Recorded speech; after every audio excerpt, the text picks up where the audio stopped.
এখন বিলাসপুর জংশনে আছি। তো ট্রেন এখন মোটামুটি রাইট টাইম আছে। তো এই যে আমাদের ট্রেন দেখাই,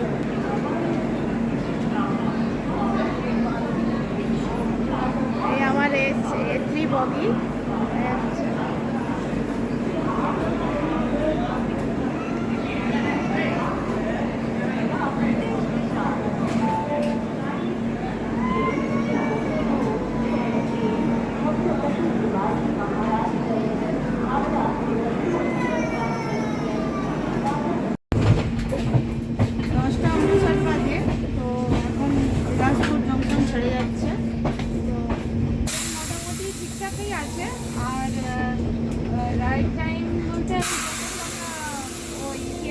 ছাড়তে লেট করেছিল ওই টাইমটুকুনি, বাকি এখন মোটামুটি ঠিক ছিল। রাত্রেও ভালোই ট্রেনেছে, দেখা যাক কতক্ষণে হাওড়া পৌঁছায়।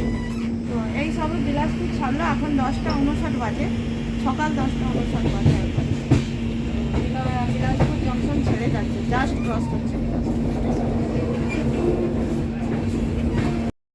উইদাউট মোবাইল মানুষের জনজীবন আজকে অচল, সেটি হচ্ছে প্রমাণ। এই বাচ্চাটিকে দেখুন, তার জলজান্ত উদাহরণ।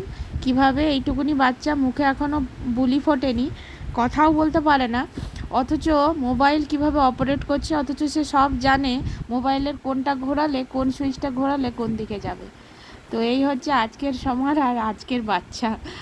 তো এই হচ্ছে মানে আমি কন্টিনিউয়াসলি দেখে যাচ্ছি বাচ্চাটা সমানে মোবাইল অপারেট করে যাচ্ছে। এতক্ষণ ট্রেনটা খুব ভালোই আসছিল, তারপর আমরা এখন ছত্তিশগড় পার হয়ে গেছি, এখন ঝাড়খণ্ড ঢুকছি।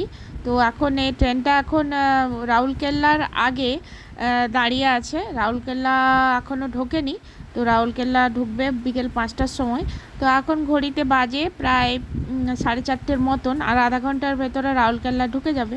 তো এই স্টেশনটি দেখুন, যেন মনে হয় একটি ভুতুড়ে স্টেশন। একটা লোক নেই, কেউ নেই, শুধু দেখুন আপনারা, একটা এত বড় স্টেশনে একটা লোক নেই। হ্যাঁ, ট্রেনটা দাঁড়িয়ে আছে, মানে আমার তো দেখেই ভয় লাগছিল, মানে কি স্টেশনটা যেন মনে হচ্ছে যেন ভুতুড়ে স্টেশন। তো একটা লোক নেই স্টেশনের মধ্যে, শুধু আমাদের ট্রেনটা দাঁড়িয়ে আছে। আর আমাদের ট্রেনের থেকে আমি নেমেছিলাম এই ভিডিওটা আপনাদেরকে দেখাবো বলে, তাই ভিডিওটা করতে। তো এই হচ্ছে দেখুন আপনারা, পুরো স্টেশনটা এপাশ ওপাশে একটা লোক দেখতে পাচ্ছি না।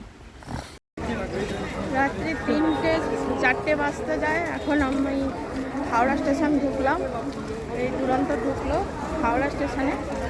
তো এই যে দেখাই, এই যে দেখুন,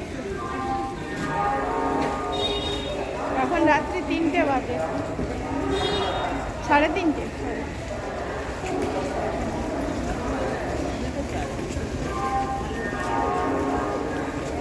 তো রাউরকেল্লা আসার আগে যে স্টেশনটাতে আপনাদেরকে দেখিয়েছিলাম, যেটা স্টেশনটাতে দাঁড়িয়েছিল একটা ভুতুড়ে স্টেশন, পুরো লোক ছিল না, সেইখান থেকে ট্রেনটা পুরো লেট করা স্টার্ট করেছে।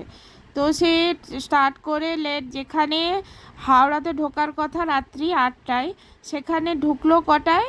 আমাদের ট্রেন ঢুকলো ভোরবেলা 4টের সময়, 4:30 সময়।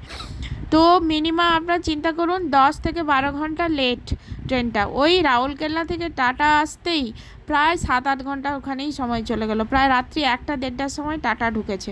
তারপর থেকে ক্রমাগত লেট করে করে করে করে এই 4টে 4:30 সময় আমরা হাওড়াতে ঢুকলাম।